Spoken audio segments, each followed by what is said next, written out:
বিশ্ববিদ্যালয় কেন্দ্রীয় ছাত্র সংসদ নির্বাচনে আজ থেকে প্রচারণায় নেমেছেন প্রার্থীরা।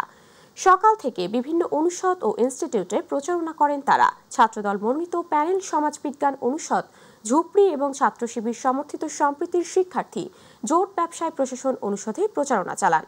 এই সময় তারা ভোটারদের কাছে ভোট চান, সেই সাথে ইশতেহারে কোন কোন বিষয় অন্তর্ভুক্ত করা যায় সে বিষয়ে মতামত নেন শিক্ষার্থীদের। এর আগে চাকসু নির্বাচনী কেন্দ্রীয় সংসদে মোট 415 জনের প্রার্থী তালিকা চূড়ান্ত আকারে প্রকাশ করেছে নির্বাচন কমিশন। এরই মধ্যে খসড়া ব্যালট নাম্বারও প্রকাশ করেছে কমিশন।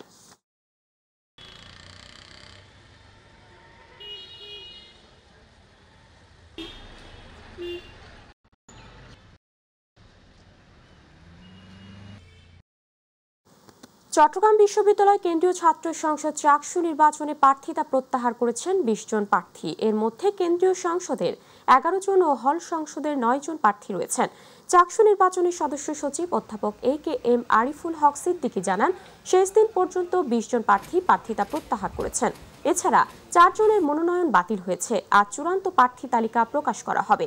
এদিকে পূজার ছুটি ও প্রচারণার সময় বিবেচনায় নিয়ে নির্বাচনের তারিখ 3 দিন পিছিয়ে আগামী 15 অক্টোবর নির্ধারণ করা হয়েছে। চাকসু নির্বাচনে ভোটার সংখ্যা 27,637 জন।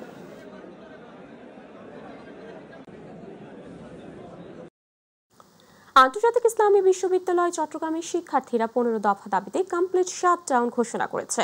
মঙ্গলবার রাতে এই ঘোষণা দেওয়ার পর বুধবার সকাল থেকে ক্যাম্পাসে আন্দোলনের কর্মসূচি থাকলেও বিশ্ববিদ্যালয় কর্তৃপক্ষ অপ্রীতিকর পরিস্থিতি এড়াতে ক্লাস ও অফিস বন্ধ ঘোষণা করে। রোববার থেকে আন্দোলনে থাকা শিক্ষার্থীরা লেট ফি বাতিল, নতুন ল্যাব স্থাপন, পরিবহন আধুনিকায়ন সহ বেশ কিছু দাবি উত্থাপন করে। তাদের অভিযোগ, কর্তৃপক্ষ দায়সারা রোডম্যাপ দিয়েছে, তাই তারা শাটডাউনের ডাক দিয়েছেন। তবে বিশ্ববিদ্যালয়ের প্রক্টর জানিয়েছেন, রোডম্যাপ ঘোষণা করা হলেও কিছু শিক্ষার্থী তা মানছে না। বাইরে থেকে রাজনৈতিক উদ্দেশ্যে ক্যাম্পাস অস্থিতিশীল করার চেষ্টা চলছে বলেও অভিযোগ করেন তিনি।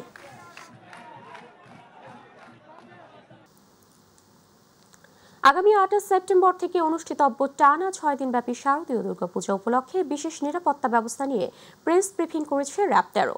সকালে শহরের কেন্দ্রীয় কালীবাড়ি মন্দিরে এক প্রেস ব্রিফিং র্যাব 13 এর কোম্পানি কমান্ডার আনিস উদ্দিন গণমাধ্যম কর্মীদের জানান, ধর্ম বর্ণ নির্বিশেষে সকলের মধ্যে সম্প্রীতি ও সৌহার্দ্যপূর্ণ সম্পর্ক রয়েছে। বাংলাদেশ সাম্প্রদায়িক সম্প্রীতির দেশ। দুর্গাপূজা, শারদীয় দুর্গাপূজাকে কেন্দ্র করে নিরাপত্তা নিশ্চিত করতে প্রতি বছরের ন্যায় এবছরও র্যাব ফোর্সেস কর্তৃক বিশেষ নিরাপত্তা ব্যবস্থা গ্রহণ করা হয়েছে। এবছর জেলার 7 উপজেলায় 582টি মণ্ডপ ও মন্দিরে দুর্গাপূজা অনুষ্ঠিত হচ্ছে।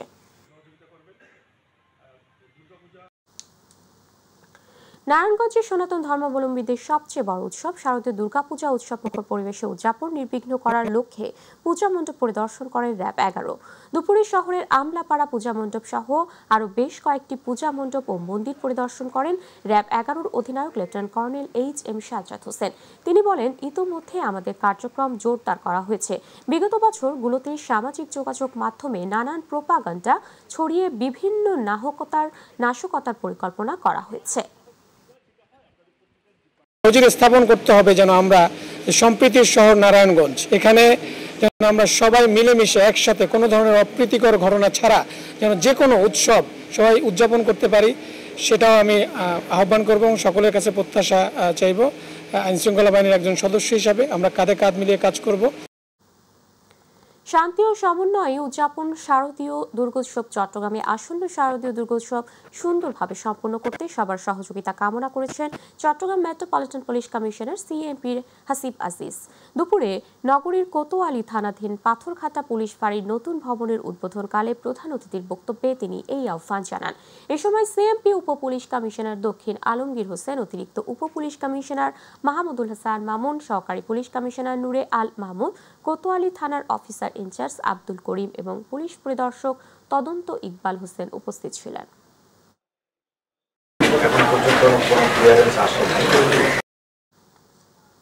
বরগুনায় শারদীয় দুর্গাপূজা উপলক্ষে পূজা মণ্ডপ পরিদর্শন করেছে নৌবাহিনী। সদর উপজেলার বদরখালী ইউনিয়নের বিভিন্ন পূজা মণ্ডপ ঘুরে দেখেন বরগুনায় কন্টিনজেন্টের নৌবাহিনীর কর্মকর্তা লেফটেন্যান্ট জুম্মান খান। এ সময় তিনি আয়োজকদের সঙ্গে আইনশৃঙ্খলা পরিস্থিতি নিয়ে মত বিনিময় করেন। পাশাপাশি যে কোনো অপ্রীতিকর ঘটনা মোকাবেলায় নৌবাহিনী সর্বদা প্রস্তুত রয়েছে বলেও জানান তিনি।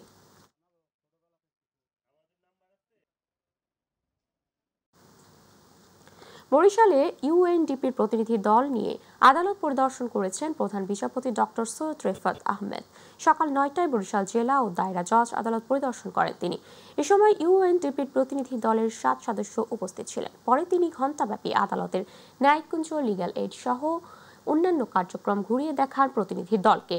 বরিশাল জেলা ও দায়রা জজ ফারুক হোসেন সাংবাদিকদের জানান, ইউএনডিপি কর্তৃক আয়োজিত বিভাগীয় শহরগুলোতে আয়োজিত সেমিনারে অংশ নিচ্ছেন প্রধান বিচারপতি। তারই ধারাবাহিকতায় বৃহস্পতিবার সর্বশেষ বরিশাল বিভাগে এই সেমিনার অনুষ্ঠিত হচ্ছে। ইউএনডিপির প্রতিনিধি দল এদেশের দরিদ্রদের বিচার প্রক্রিয়া যেন সহজে হয় তার আশা প্রকাশ করেন। আদালত পরিদর্শন শেষে ইউএনডিপি কর্তৃক আয়োজিত জুডিশিয়াল ইন্ডিপেন্ডেন্সি অ্যান্ড এফিসিয়েন্সি শীর্ষক সেমিনারে অংশগ্রহণ করেন প্রধান বিচারপতি। তাদের যে ডিপ্লোম্যাটিক যে সুযোগ সুবিধা আছে এবং একটা দেশের সাথে আরেকটা দেশে যতটুকু করা সম্ভব হাই কমিশনার হিসাবে এবং আপনার ইউএনডিপির প্রধান হিসাবে যতটুকু করা সম্ভব তার মধ্যে থেকে তারা আমাদেরকে সাহায্য করার চেষ্টা করে এবং তারা মেইনলি ফোকাস করে আমাদের দেশে যারা গরিব দুঃখী বিচার প্রার্থী রয়েছে তারা কিভাবে বিচার অ্যাক্সেস টু জাস্টিস এবং সহজে যাতে বিচার পেতে পারে এইগুলো উপরে বেসিক্যালি তাদের থাকে ফোকাস থাকে। তো সেই হিসাবে তারা আসছে। গাজীপুরের কালিয়াকৈরে মাত্র 15 টাকার জন্য প্রাণ হারালেন এক কর্মচারী। উপজেলার পূর্ব চান্দোরা এলাকায় পোল্ট্রির দোকানে এই হত্যাকাণ্ডের ঘটনা ঘটে। নিহত যুবকের নাম আকবর হোসেন। পুলিশ ও স্থানীয়রা জানায়, দোকানের 2 কর্মচারীর মধ্যে টাকার লেনদেন নিয়ে কথা কাটাকাটির এক পর্যায়ে লিমন নামে অপর এক কর্মচারী আকবরকে ছুরিকাঘাত করে। ঘটনাস্থলেই তিনি মারা যান। এ সময় স্থানীয়রা লিমনকে আটক করে পুলিশের হাতে তুলে দেয়।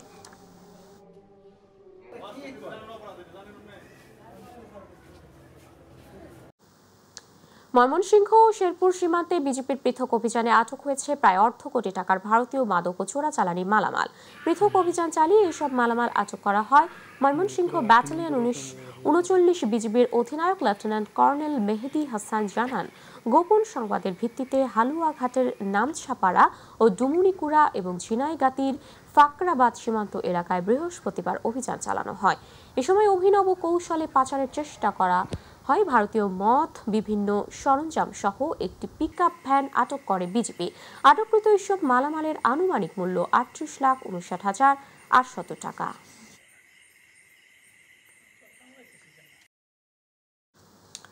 আইনগত বাধা না থাকলেও চাপের কারণে নির্বাচন কমিশন এনসিপিকে শাপলা প্রতীক দিতে সাহস পাচ্ছে না। এটা কমিশনের ব্যর্থতা বলে দাবি করেছেন জাতীয় নাগরিক পার্টি এনসিপির উত্তরাঞ্চল মুখ্য সংগঠক সাজিস আলম। দুপুরে মৌলভীবাজার জেলা উপজেলা কমিটির সমন্বয়ক সভা শেষে তিনি সাংবাদিকদের এসব কথা বলেন। নিউ ইয়র্কে আওয়ামী লীগের হামলার প্রসঙ্গ টেনে তিনি বলেন, যাদের নেতৃত্বে অভ্যুত্থান ঘটেছে সরকার তাদেরকে নিয়ে সফরে গিয়েছে, অথচ প্রতিরোধমূলক ব্যবস্থা নেওয়ার দায়িত্ব সরকারেরই ছিল। এখানেই সরকার ব্যর্থ। কোনো আইনগত বাধা না থাকার পরও আমরা মনে করি অন্য কোনো চাপের কারণে তারা এটা দেওয়ার মতো সাহস করতে পারছে না। এটা তাদের জায়গা থেকে আমরা মনে করি যে তাদের এটা একটা বড় ব্যর্থতা। বাংলাদেশের সাথে সুইজারল্যান্ডের সরকারি সম্পর্ক অনেক ভালো বলে জানিয়েছেন ঢাকায় নিযুক্ত সুইজারল্যান্ডের রাষ্ট্রদূত মিস্টার রেটো রেং গোলি। দুপুরে আশুলিয়ার কায়চাবাড়ি এলাকায় পরিবেশ বান্ধব ফ্যাক্টরি 4-এ ইয়ার্ন ডাইং লিমিটেড কারখানা পরিদর্শন শেষে সাংবাদিকদের দেওয়া এক সাক্ষাৎকারে এই কথা বলেন তিনি। সুইজারল্যান্ডের রাষ্ট্রদূত মিস্টার রেটো রেং গোলি আরও বলেন, বাংলাদেশের শ্রমিকরা দক্ষ শ্রমিক, তাদের সুযোগ সুবিধা দিলে কাজের মান আরও ভালো করবে। এ সময় তিনি কারখানাটির শ্রমিকদের সাথে খোলামেলা কথা বলে। এর আগে সুইজারল্যান্ডের রাষ্ট্রদূত সড়ক পথে কারখানাটিতে এসে পৌঁছলে তাকে ফুল দিয়ে স্বাগত জানান টিম গ্রুপের deputy managing director Abdullahil Nakib. Bangladesh. I was very pleased to visit this morning the factory here for 2 reasons. First of all, it's a very modern factory. I was impressed by what I saw. And then, of course, also because this factory is producing for brands in Switzerland. চট্টগ্রামের Karnaphuli টানেলের routine রক্ষণাবেক্ষণের জন্য 25 থেকে 30 September পর্যন্ত যান চলাচল সীমিত থাকবে। টানেলের সহকারী প্রকৌশলী গোলাম সামদানি হিমেল জানান, প্রয়োজন অনুযায়ী উভয় প্রান্তে টিউবে ট্রাফিক ডাইভারশনের ব্যবস্থা থাকবে। 2023 সালের অক্টোবরে উদ্বোধনের পর থেকে টানেল দিয়ে দৈনিক গড়ে 4000 গাড়ি চলাচল করেছে। তবে সমীক্ষা অনুযায়ী প্রতিদিন প্রায় 18,000 গাড়ি চলাচলের পূর্বাভাস থাকলেও তা এখনও বাস্তবায়িত হয়নি। 10,689 কোটি টাকা ব্যয়ে নির্মিত টানেলটির বড় অংশের অর্থায়ন করেছে চীনের এক্সিম ব্যাংক। আর মাত্র কয়েকদিন পরেই হিন্দু সম্প্রদায়ের সবচেয়ে বড় ধর্মীয় উৎসব শারদীয় দুর্গাপূজা। ইতিমধ্যে এই উৎসবের আমেজ ছড়িয়ে পড়েছে সাতক্ষীরায়। তবে এবারের পূজায় সাতক্ষীরার বিশেষ আকর্ষণ হয়ে উঠেছে চিনি গুঁড়া ধান ও পাটের তৈরি ব্যতিক্রমী প্রতিমা। প্রতিনিধি ফয়জুল হক বাবুর পাঠানো তথ্যচিত্রে আরও জানাচ্ছেন আতিকুর রহমান তিতাস।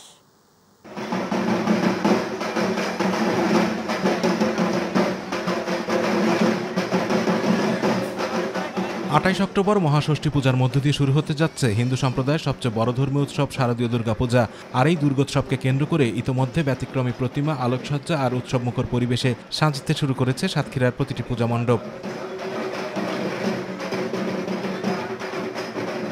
তবে এবছর ভক্ত ও দর্শনার্থীদের মধ্যে বাড়তি আগ্রহ সৃষ্টি করতে সাতক্ষীরা সদরের ব্রহ্মরপুর শ্রী শ্রী সার্বজনীন পূজা মণ্ডপে তৈরি করা হয়েছে চিনাগুড়া ধানের প্রতিমা, যা ইতোমধ্যে দর্শনার্থীদের জন্য উন্মুক্ত করে দেওয়া হয়েছে।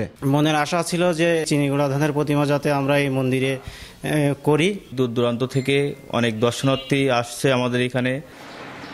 এছাড়াও সাতক্ষীরার কলারোয়ায় পাট দিয়ে প্রথমবারের মতো নির্মাণ করা হয়েছে ব্যতিক্রমী প্রতিমা। প্রথমে বাঁশের একটা ফ্রেম তৈরি করা হয়, তারপরে মাটি দিয়ে হয়, তারপরে ওই আটা দিয়ে এই পাটগুলো সব বসাই দিয়েছে। পার্শ্ববর্তী আমাদের হলো বিভিন্ন জায়গা থেকে আমাদের দর্শনার্থীরা আসা শুরু হয়ে গেছে, এখানে দেখি তারাও অনেক ভালো বলছে।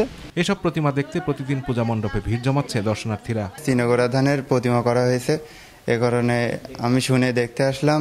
আমাদের মন্দিরে এবার সোনালী আঁশের ঠাকুর হয়েছে, এবার অনেক সুন্দর লাগছে ঠাকুরটা। এদিকে পূজাকে কেন্দ্র করে নিরাপত্তা ব্যবস্থা জোরদার করেছে আইন শৃঙ্খলা বাহিনী। 7টা উপজেলায় আমরা অত্যন্ত আনন্দ উদ্দীপনার মধ্যে আমরা উদযাপিত করছি। আমরা জেলা পুলিশ সাতক্ষীরার পক্ষ থেকে সর্বপ্রকার নিরাপত্তামূলক ব্যবস্থা গ্রহণ করেছি। এবছর সাতক্ষীরা জেলায় 591টি পূজা মণ্ডপে শারদীয় দুর্গোৎসব অনুষ্ঠিত হবে। ধর্ম বর্ণ নির্বিশেষে সকল শ্রেণী পেশার মানুষ একসাথে এই দুর্গোৎসব পালন করবেন, এমন প্রত্যাশা সকলের। আতিকুর রহমান তিতাস, মাই টিভি। সুনামগঞ্জের জামালগঞ্জ উপজেলার লক্ষ্মীপুর গ্রামে গত 19 সেপ্টেম্বর বিএনপি 4 নম্বর ওয়ার্ড কমিটি গঠনকে কেন্দ্র করে দুই গ্রুপের সংঘর্ষে প্রাণ হারান সেজাউল ইসলাম কালামিয়া। ঘটনার জেরে পাল্টা হামলার ঘটনা ঘটে। ভাঙচুর করে সবকিছু, লুট নেই ঘরের মালামাল, এমনকি বাদ যায়নি রান্নাঘরের হাঁড়ি পাতিল, চুলা, ফ্যান, টিউবওয়েল পর্যন্ত। ভয়ে গ্রাম ছেড়ে পালায় মতিন গ্রুপের লোকজন। গ্রাম এখন কার্যত পুরুষ শূন্য, শুধু নারী ও শিশুরা রয়ে গেছেন চরম নিরাপত্তাহীনতার মধ্যে। যাদের ঘরবাড়ি ক্ষতিগ্রস্ত হয়েছে তারা বলছেন কাপড়, বইপত্র, চাল, চুলা, এমনকি শিশুদের জামা কাপড়ও লুটে নিয়েছে দুর্বৃত্তরা। পুলিশ বলছে ঘটনার পরপরই পুলিশ গিয়ে অভিযান চালিয়েছে। কেউ অভিযোগ করলে আইন অনুযায়ী ব্যবস্থা নেওয়া হবে।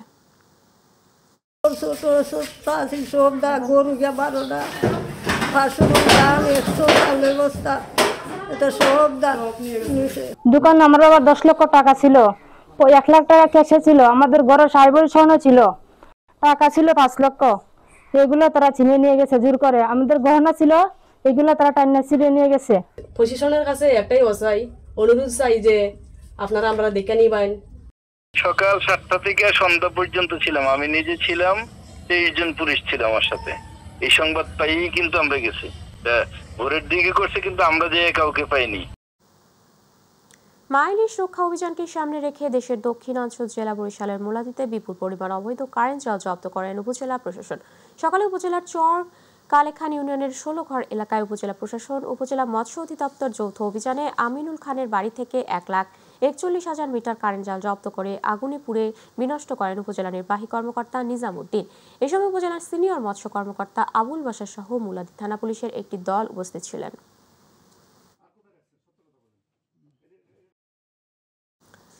24 জুলাই আগস্ট গণ অভ্যুত্থানের বীর শহীদদের জাতি কখনো ভুলবে না বলে মন্তব্য করেছেন জাহাঙ্গীরনগর বিশ্ববিদ্যালয় কেন্দ্রীয় ছাত্র সংসদের জাকসু ভিপি আব্দুর রশিদ জিতু। শরীয়তপুরের ডামুটা উপজেলা কুলকুড়ি গ্রামের 19 জুলাই গণ অভ্যুত্থানে শহীদ নুরু সর্দারের কবর জিয়ারত করলেন। তিনি এসব কথা বলেন। এ সময় তিনি জুলাই আগস্টের সকল শহীদের মর্যাদা পূর্ণতার দাবি জানান, সাথে শহীদ নুরু পরিবারের খোঁজ খবর নেন। যারা আমাদেরকে পথ দেখিয়ে গেছে, যারা তাদের বুকে তাজা রক্ত দিয়ে গেছে, সে সকল 24-এর বীর শহীদদেরকে আমরা কখনোই বলবো না। আমরা মনে করি ফেসিস্টের বিরুদ্ধে বা ফেসিবাদের বিরুদ্ধে তাদের যে আত্মত্যাগ, সেটা আসলে আমাদের পরবর্তীতে যে কোনো যৌক্তিক আন্দোলনে আমাদের সবসময় সেটা পথ দেখাবে। মাগুরা সদরের শত্রুজিতপুর ইউনিয়ন ও বেরোইল পলিতা ইউনিয়নে বাংলাদেশ জামাত ইসলামী যুব বিভাগের উদ্যোগে পৃথক সমাবেশ হয়েছে। অনুষ্ঠানের প্রধান অতিথি ছিলেন অধ্যাপক এম.বি. বাকের।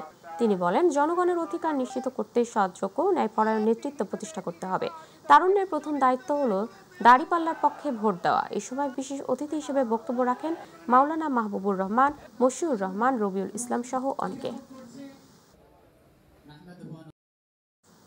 শারদীয় দুর্গাপূজা উপলক্ষে ময়মনসিংহ কোতোয়ালী থানার সকল মন্দিরে বিএনপির ভারপ্রাপ্ত চেয়ারম্যান তারেক রহমানের পক্ষ থেকে আর্থিক উৎসব প্রণোদনা বিতরণ করা হয়েছে।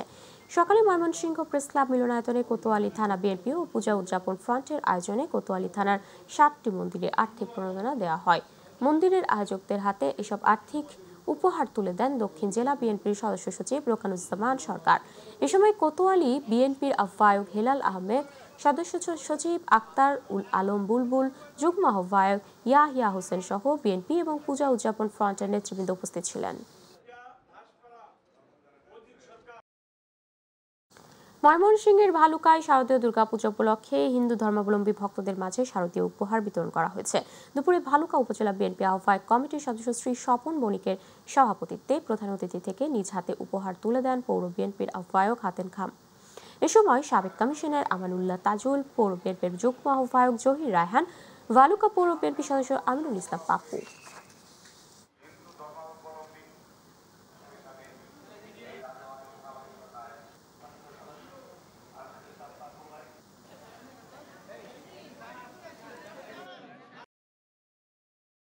কালিয়াকৈরে উপজেলা আইন শৃঙ্খলা কমিটির মাসিক সভা হয়েছে। দুপুরে উপজেলা পরিষদের কালিয়াকৈর উপজেলা নির্বাহী কর্মকর্তা কাউসার আহমেদের সভাপতিত্বে সভায় বক্তব্য রাখেন কমিশনের ভূমি দিল আফরোজ, উপজেলা সমাজসেবা কর্মকর্তা মিজানুর রহমান, কালিয়াকৈর থানার ওসি তদন্ত জাফর ইকবাল, উপজেলা খাদ্য অধিদপ্তর ইন্সপেক্টর মিলন মিয়া। এছাড়াও সভায় কালিয়াকৈর উপজেলা প্রেস ক্লাবের সাধারণ সম্পাদক আজিজুর রহমান আজিজ, মডেল প্রেস ক্লাবের সভাপতি ইমারত হোসেন উপস্থিত ছিলেন।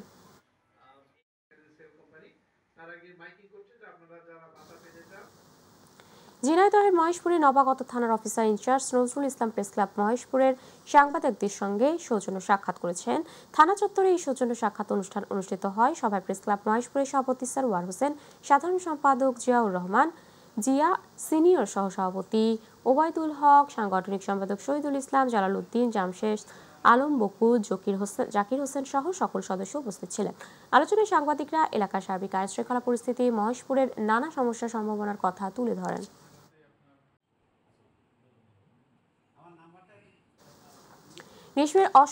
গ্রীষ্মের অসহ্য তাপপ্রবাহ এবং ঘণ্টার পর ঘণ্টা অপেক্ষার কষ্ট কমাতে ব্যতিক্রমী এক উদ্যোগ নিলেন চৌদ্দগ্রাম উপজেলা নির্বাহী কর্মকর্তা। বুধবার তিনি নিজ কক্ষ থেকে বেরিয়ে এসে সরাসরি সেবা গ্রহীতাদের সঙ্গে কথা বলেন এবং দ্রুত সেবা প্রদান করেন। উপজেলার বিভিন্ন ইউনিয়ন থেকে আসা অসংখ্য মানুষ দীর্ঘদিন ধরে ইউএনওর সঙ্গে সাক্ষাতের অপেক্ষায় ছিলেন। তাদের কষ্ট লাঘব এবং সরকারি দপ্তরের সেবা দ্রুত নিশ্চিত করতে ইউএনও এই পদক্ষেপ নেন।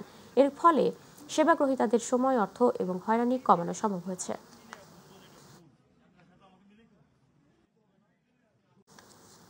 প্রাথমিক বিদ্যালয়ে ধর্মীয় শিক্ষকের পরিবর্তে সঙ্গীতের শিক্ষকের নিয়োগের ষড়যন্ত্রের প্রতিবাদ ও সকল স্তরে ইসলামী শিক্ষা বাধ্যতামূলক করার দাবিতে ময়মনসিংহে সংবাদ সম্মেলন হয়েছে। দুপুরে ময়মনসিংহ প্রেস ক্লাব মিলনায়তনে সংবাদ সম্মেলনে এই দাবি করেন শিক্ষার সকল স্তরে ইসলামী শিক্ষা বাস্তবায়ন কমিটির নেতৃবৃন্দ। এতে মূল প্রবন্ধ পাঠ করেন সংগঠনের সাধারণ সম্পাদক অধ্যাপক মাহবুল আলম। এ সময় সংগঠনের সভাপতি অধ্যাপক মহিবুল্লাহ, জেলা জামাতের নায়েবে আমির অধ্যক্ষ কামরুল হাসান মিলন, অধ্যক্ষ উপাধ্যক্ষ ফোরামের মহাসচিব আব্দুর রহমান। আবার সালাম দিছি, আসসালামু আলাইকুম ওয়া রাহমাতুল্লাহ। কিন্তু তা আমরা কি দেখলাম? চট্টগ্রামে জেলা প্রশাসকের পদ নিয়ে অনিয়মের অভিযোগ তুলে মানববন্ধন হয়েছে। গতকাল জেলা প্রশাসক কার্যালয়ের সামনে জুলাই বিপ্লবের নেতৃত্ব দেওয়া ছাত্র সমাজের ব্যানারে এই কর্মসূচি পালিত হয়। মানববন্ধনে বক্তারা অভিযোগ করেন, এখনও সচিবালয়ে ঘুষ লেনদেন চলছে এবং জেলা প্রশাসকের নিয়োগ প্রক্রিয়ায় অনৈতিক প্রভাব খাটানো হচ্ছে। বক্তারা বর্তমান জেলা প্রশাসক ফরিদা খানমের দায়িত্বকালীন ভূমিকার প্রশংসা করে তাকে বহালের দাবি জানান।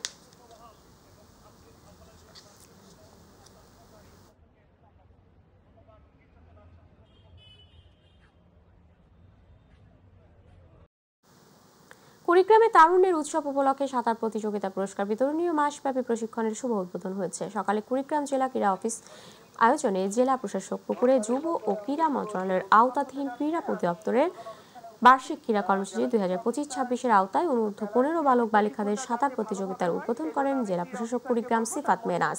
এ সময় জেলা শিক্ষা অফিসারের শফিকুল ইসলাম, জেলা ক্রীড়া অফিসার আকরাম হোসেন, জেলা নিরাপদ খাদ্য কর্মকর্তা মুশফিকুর রহমান উপস্থিত ছিলেন।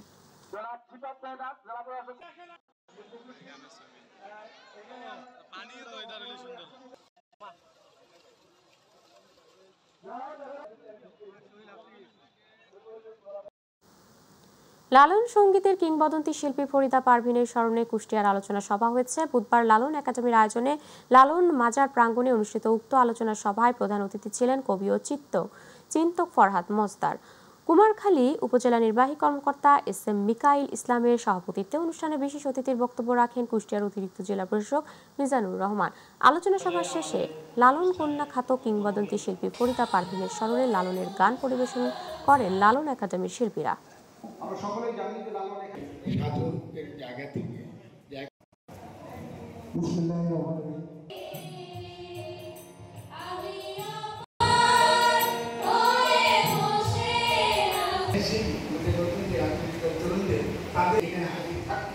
আমরা সেটা থাকলে আরো ভালো।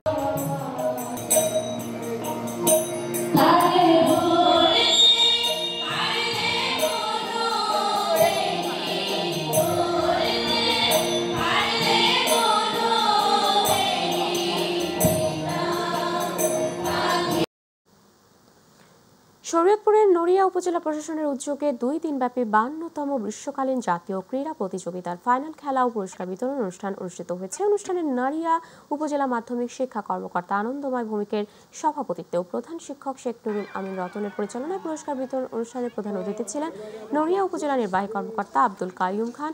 এ সময় অনুষ্ঠানে পৃষ্ঠপোষকতায় ঝিঝারি তারাপ্রসন্ন উচ্চ বিদ্যালয়ের ম্যানেজিং কমিটির সভাপতি সালাউদ্দিন সোয়াল ও নড়িয়া উপজেলা মাধ্যমিক শিক্ষা অফিসের একাডেমি সুপারভাইজার শফিকুল ইসলাম সহ আরো অনেকে উপস্থিত ছিলেন।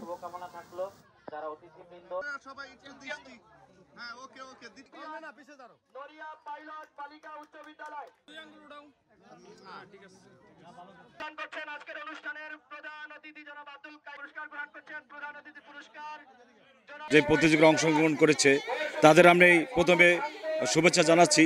নির্দেশনা সাপেক্ষে মাদক থেকে দূরে সরে আসবার জন্য আমরা কিন্তু এখানে দেখতেই পাচ্ছি ফেস্টুন দিয়েছি।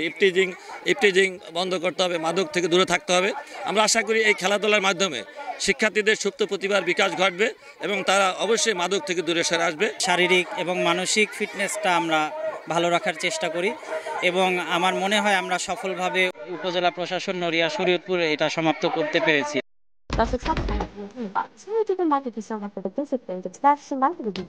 এবং আমাদের এই সঙ্গে ভিজিট করতে ফ্যাশনাল কিংবা /মাইকেল বা আমাদের পলিটিক্স উপকরণ উপমা কর্মী আছে। আল্লাহ হাফেজ।